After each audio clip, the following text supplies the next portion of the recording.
Give us your quick preview and prediction for this one then.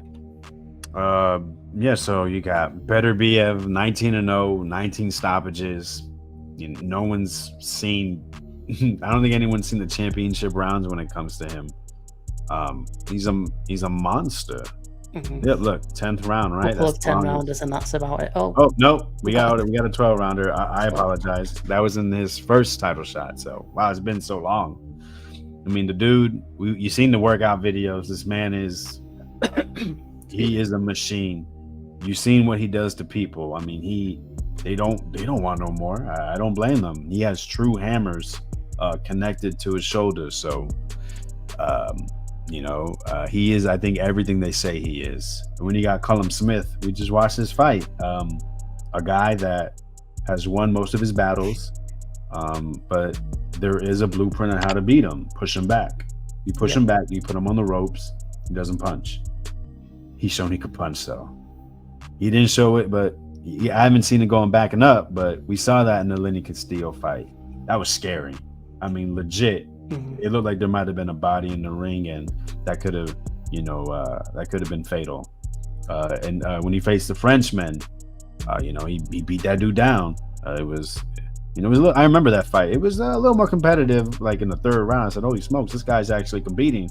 And then once Callum Smith started landing, he's shown he may be more powerful at 175. He's 6'3", 78-inch reach.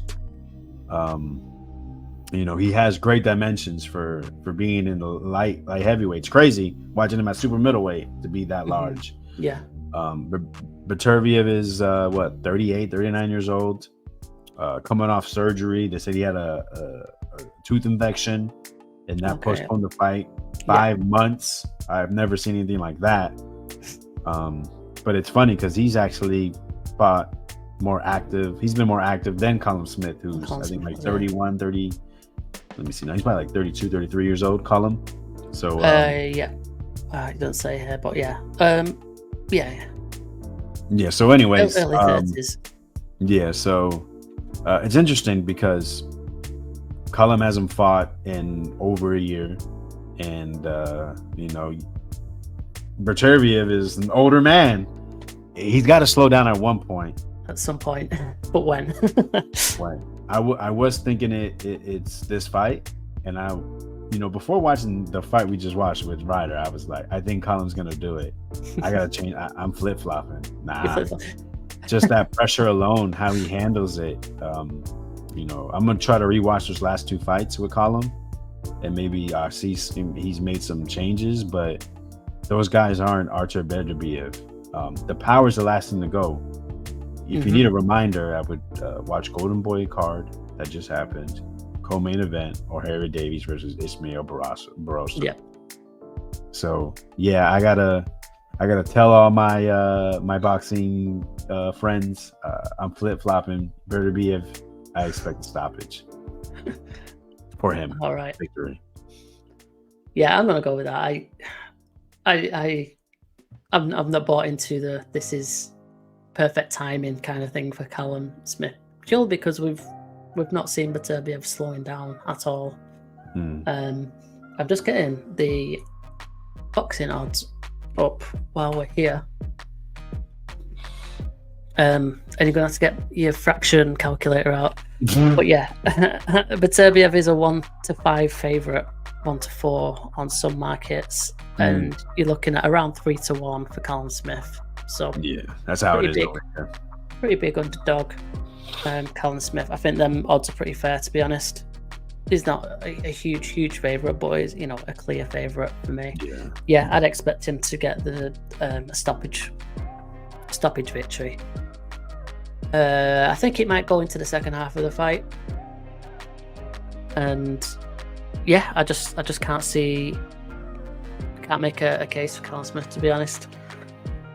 But it'll be an interesting fight nonetheless. I'm not sure what it's being shown on. It's on ESPN over there, and I don't know what that equates to over in the UK, whether that's Sky, BT, or DAZN. I'm sure I'd say DAZN if it was DAZN. But yeah, I'll have to have a look. Right, it should be because he's a matchroom fighter. But then, Top Rank is the lead, and they work with Queensberry. Yeah, which can be BT, but they don't really usually show many fights from the US. So yeah, I'll have to investigate and see. Anything else on this card that's interesting to you? There's Jason Maloney versus Saul Sanchez. Yeah, I'm not a huge fan of Maloney. I always get him mixed up with his brother. I can't remember if he's the one that got knocked out by Nakatani or is the other one. So it's the other one, okay? It's the other one. This guy, Maloney's a very solid fighter. That's all I can say about him. I'm not trying to be disrespectful. It's just, just doesn't really stick out when I watch him. Very efficient, a guy that could probably compete with mostly anyone he's in the ring with. Now, this kid, Saul Sanchez, right? So I've been eyeing the odds for a couple weeks, and I'm seeing he's not like this huge underdog. I'm like, yo, I've never seen this guy. Who the hell is he? And why isn't it like a 10-1 for him to win? I think he's like 3 or 4-1. And then I watched some tape, a little bit of tape. Kid's pretty decent. Okay. Power. He was beating up Franklin Gonzalez, which you could watch on ProBox. If you go to ProBox YouTube channel, you can check that out. It was a main event. There was Jericho Quinn. Do you know that name? Yeah, that's familiar. Beat me one. Right, he just knocked out the what's the word you guys use for people from Liverpool? The Scouse. The Scouse Lomachenko. Peter McGrail. You didn't see that fight? Oh yeah. Oh, that's who. Yeah, Quinn just beat him. Yeah, that's right. Which, man, I was liking Peter McGrail too, man. Very, very, very good fighter, but ouch. So this night he sparked Jericho out, something that Peter couldn't do. So very live underdog. If you like underdogs, throw a little 5 on them, and see what happens. That's what I would say. But I don't know who wins because I haven't really studied them or seen them enough, paid attention enough to really pick. But I think it's going to be a good scrap. Yeah, no, that's a good shout. To be fair, this is one of them where he's got that Mexican name. He's Mexican American. I'm guessing. Right. Always very, usually very good. He's only 26. He's called the Beast. I like that. That's a good name.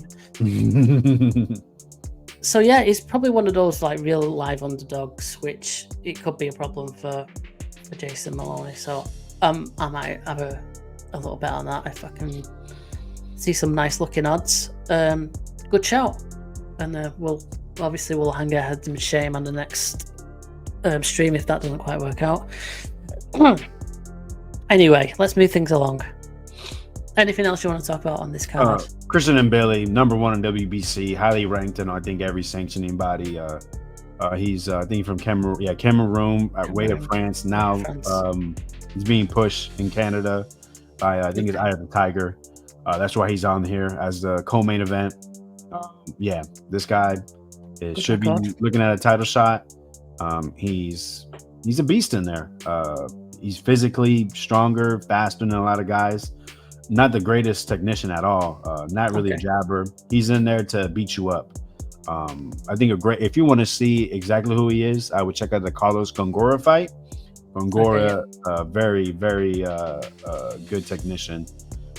But his most recent fight, he ran through Damon Nicholson, who, Damon's been in there with Berlanga, got dropped 5 times, and then went 12 against Andre.